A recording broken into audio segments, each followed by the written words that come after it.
4 days కు ముందు 3 బాక్సులు దొరికాయి. ఒకటి పోలీస్ స్టేషన్ ముందు, ఇంకోటి టీకానగర్ పాల్బోట్ దగ్గర, మూడోది కొలతూరు మార్కెట్లో. ఈ మూడిట్లోనూ కామన్ గా ఉన్నది ఈ మాస్క్ మాత్రమే.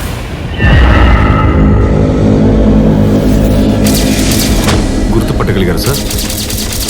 సార్, ఇది అయ్యేటట్టు నాకు అనిపించట్లేదు. శివాని వెంటనే రమ్మని చెప్పండి. ఎవరు సార్ అతను? ఈయన పేరే శివ. ఎంత దారుణమైన ముఖాన్ని కూడా అలా అక్యూట్గా గీసే ఫేషియల్ రీకన్స్ట్రక్షన్ ఆర్టిస్ట్. అది మాత్రమే కాదు, సాల్వ్ చేయలేని కేసులను కూడా క్రైమ్ స్టోరీ రాసిచ్చే రైటరు. శివ రాసిచ్చే రిపోర్ట్లన్నీ నిజానికి దగ్గరగా ఉంటాయి.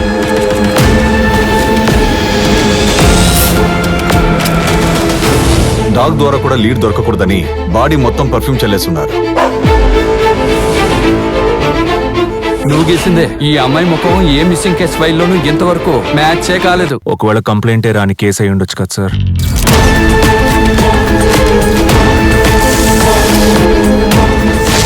8 బాడీలు నీళ్లలోనే దొరికాయి.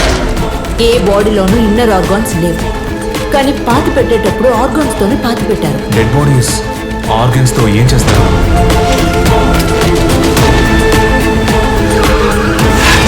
క్రైమ్ సీన్ రాసి ఇవ్వడంతో ఆపేయండికో.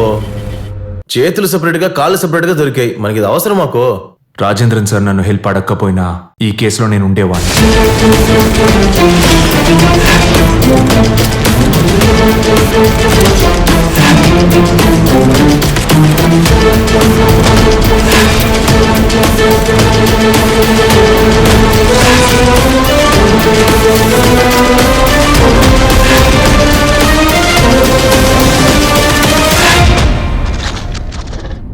ఒకవేళ ఈ హత్య నేను చేసుంటే తప్పకుండా స్టేషన్ ముందైతే పెట్టేవాడిని కాదు.